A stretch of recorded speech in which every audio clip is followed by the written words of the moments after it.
La palabra fenomenología está compuesta de fenómeno y logos, obviamente, y al pie de la letra significa tratado de lo que aparece. El término, en cuanto tal, no delimita si se trata de una simple apariencia errónea, de una aparición indirecta o de una aparición directa, de un dejarse ver, por decirlo de alguna manera. Este vocablo tiene una larga trayectoria en la historia de la filosofía. Podría decirse que Platón era ya un fenomenólogo, si es que queremos exagerar un poco la idea, pues quería apartar de las apariencias y conducir a la idea tal como es en sí. Y la filosofía ha querido distinguir siempre lo verdadero de lo falso y de lo aparente, hasta el punto de oponerse muchas veces a la opinión común y a los prejuicios.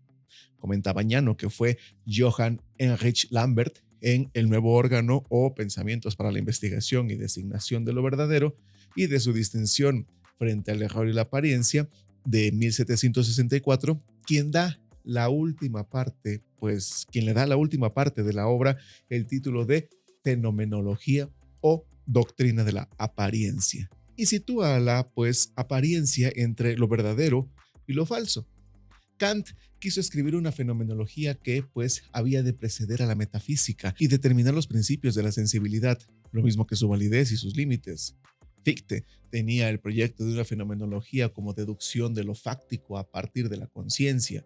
Hegel escribió su famosa Fenomenología del Espíritu, en la que muestra el conjunto de figuras históricas a través de las cuales el espíritu penetra en su propia verdad. Todo el proyecto de la Ilustración pretende liberar la razón humana de los engaños y falsedades en la que ésta se ha visto envuelta históricamente, dice Hirschberger. Podría decirse que la filosofía es por esencia fenomenología, o que aspira a mostrar las cosas tal como son, a diferencia de lo falso y de lo aparente. En general, la filosofía siempre ha luchado contra los ídolos y el engaño.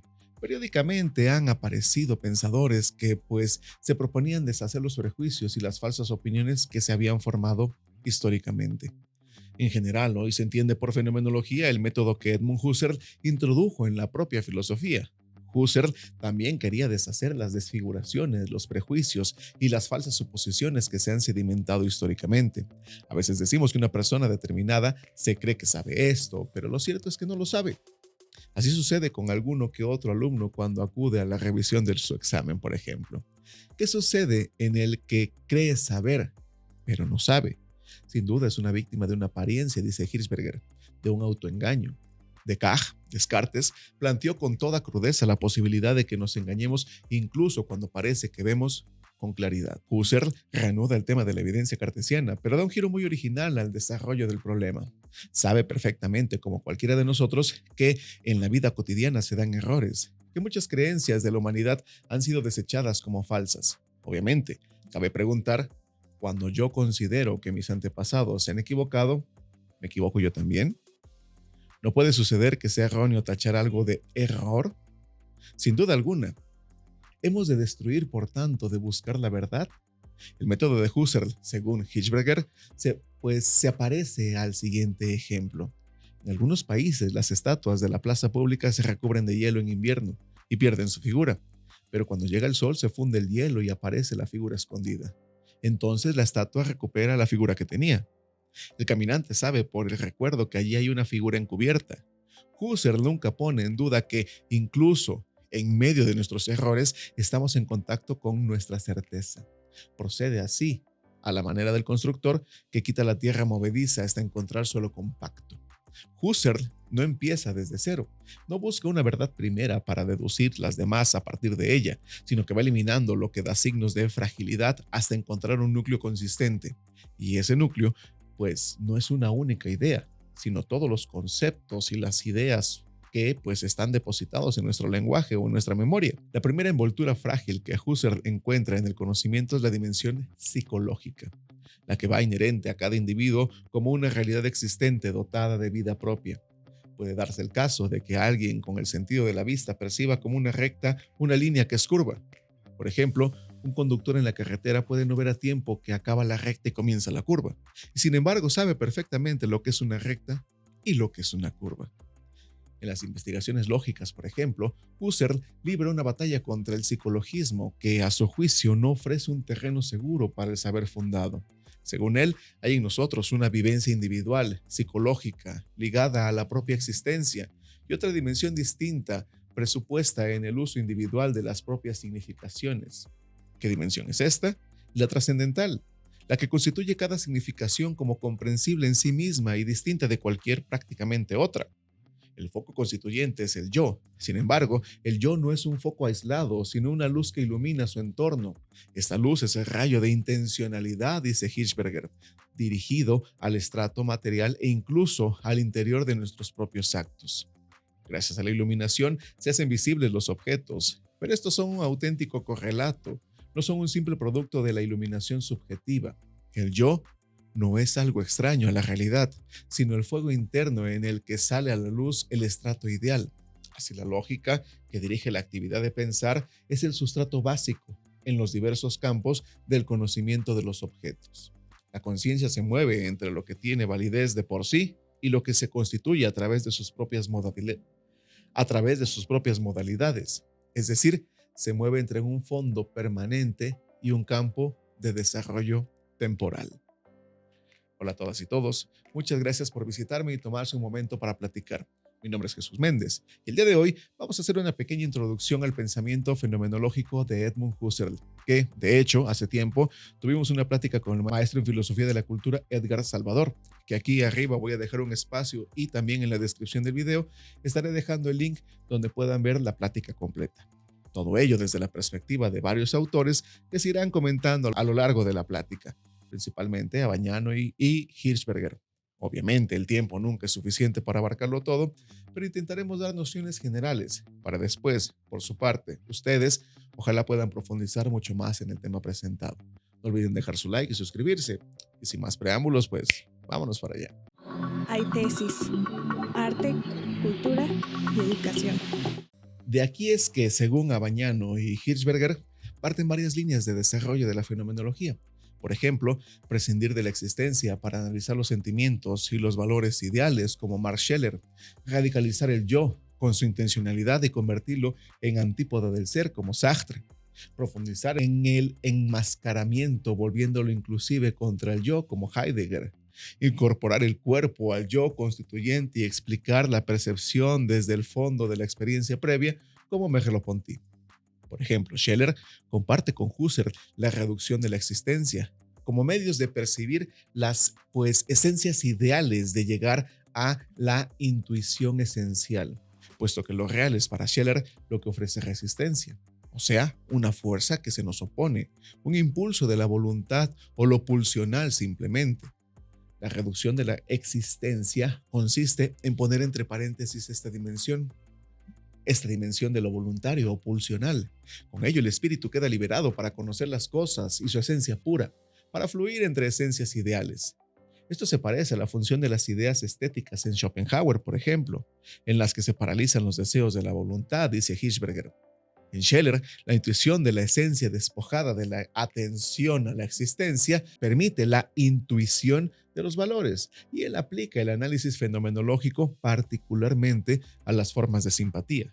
Así la compasión, el sentir juntamente, el amor, el contagio psíquico, analizando la esencia respectiva de cada uno. El término fenomenología aparece ya en diversos autores anteriores a Husserl, por ejemplo en Lambert o Hegel.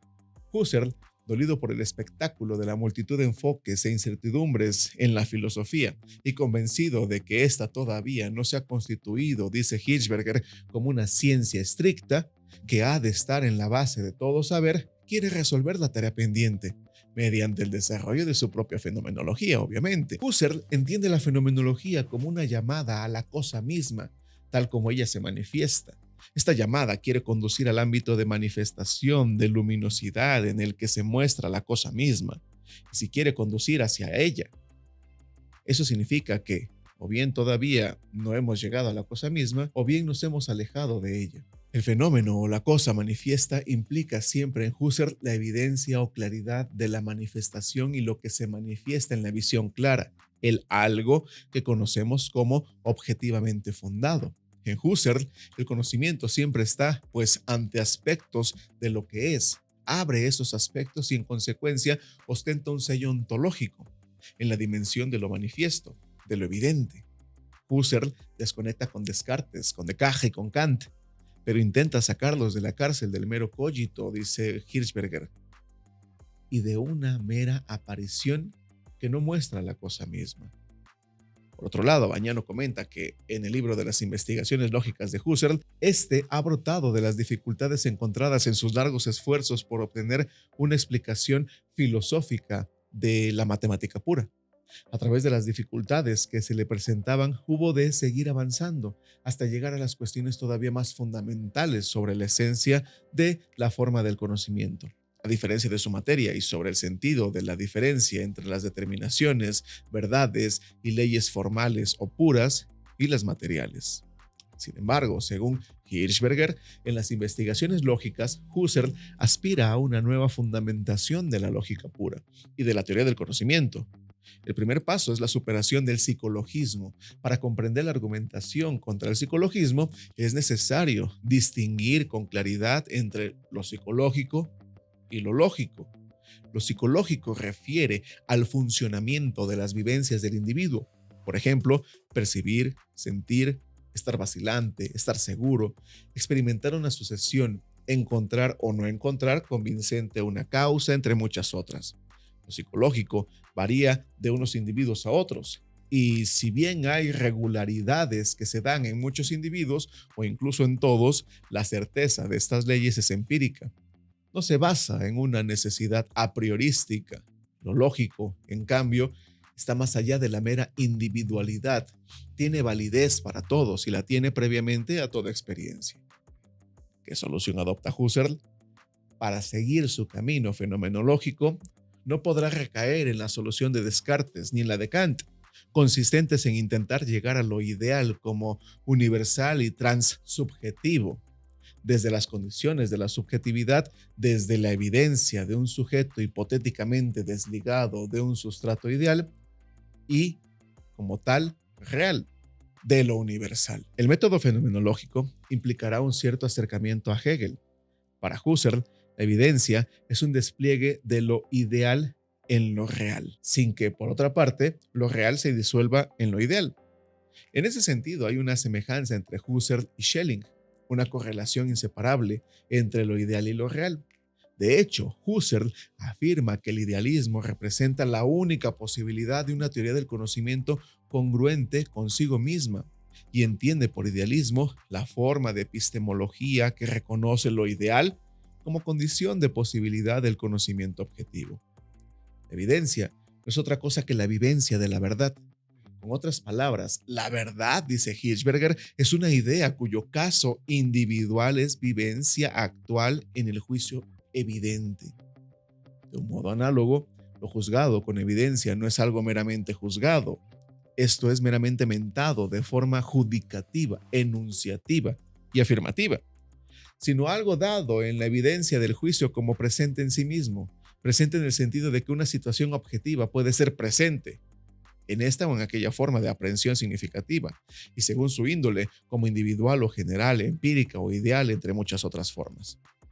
La vivencia, pues, de la concordancia entre la mención y lo presente en sí mismo, y por la mención mentado o entre el sentido actual del enunciado y la situación objetiva presente en sí misma, dice Hirschberger, es la evidencia. Y la idea de esta concordancia es la verdad. Husserl parte de un mundo habitual de la existencia cotidiana para configurar su método, pues, fenomenológico, dice Bañano. Cuando Descartes busca en el yo pienso la base formal del conocimiento, pone seriamente en duda la existencia de todo lo que es distinto del yo, de todo lo que corresponde a nuestras representaciones. Husserl, en cambio, no duda seriamente de la existencia de las cosas a las que se refiere nuestra conciencia natural, nuestra conciencia práctica de la vida cotidiana. En lugar de poner en duda esa existencia, deja de atender o mirar a ella. Al actuar así, no construye un procedimiento caprichoso, sino que explicita un modo de conciencia que está en acción habitualmente. Por ejemplo, cuando contamos las monedas, el dinero que llevamos en nuestra cartera, pues nos comportamos con objetos, en este caso simbólicos, con objetos que existen. En cambio, cuando nos ponemos a multiplicar o establecer cualquier tipo de relaciones o números mientras estamos ocupados con tales relaciones, no atendemos a si las cantidades de nuestra mente existen o corresponden a objetos reales. Para contar las 4 sillas, 4, que hay alrededor de determinada mesa, necesitamos verlas, intuirlas. Pero cuando preguntamos si 4 por 4 da un número par, no tenemos necesidad de mirar a nada existente. Por tanto, ya en nuestra vida normal pasamos con facilidad de una mera atención a otra, y unas veces nos fijamos en si las cosas existen y otras veces no. El método fenomenológico de Husserl constata esto, pero no se reduce a constatarlo. Más bien, aspira a construir una teoría del conocimiento y a la vez una ontología. Y en esta construcción, el problema fundamental es poner de manifiesto la relación, esta correlación que hay entre lo ideal, los objetos ideales y nuestra conciencia, por una parte, y lo real, los estratos materiales de la existencia, por la otra. La distinción tradicional entre esencia y existencia es un punto decisivo en Husserl, que acaba poniendo de manifiesto que lo ideal, lo esencial, la conciencia es el estrato básico o articulante del ser, en forma tal que la conciencia es precisamente el despliegue de la esencia, el lugar de su actuación y desarrollo. Esto, que constituye el punto de llegada, está ya presente en el punto de partida. El punto de partida finalmente consiste en desconectar el mundo natural, en ponerlo entre paréntesis, en dejar de atender a su existencia. La tesis de que el mundo natural existe sigue siendo una vivencia, pero no hacemos ningún uso de ella. Nos abstenemos libremente de juzgar. La filosofía de Husserl está anclada bajo muchos aspectos en el idealismo alemán.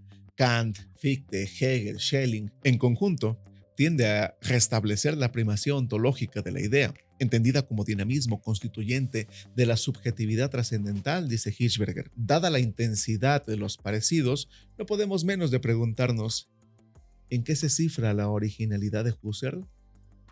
Sin duda alguna, en su método. Arranca de lo dado, parte de esto que está dado, y no lo invalida en ningún momento, puesto que arranca de esto dado. No intenta deducir lo real a partir de lo ideal o de un absoluto, por ejemplo, a la manera de la idea hegeliana y que en la naturaleza sale fuera de sí. Le basta con analizar lo que está dado. Por otra parte, la intencionalidad garantiza la objetividad y el sustrato intuitivo en el que se forjan los noemas. Con ello se mantiene siempre la correlación entre lo ideal y lo real.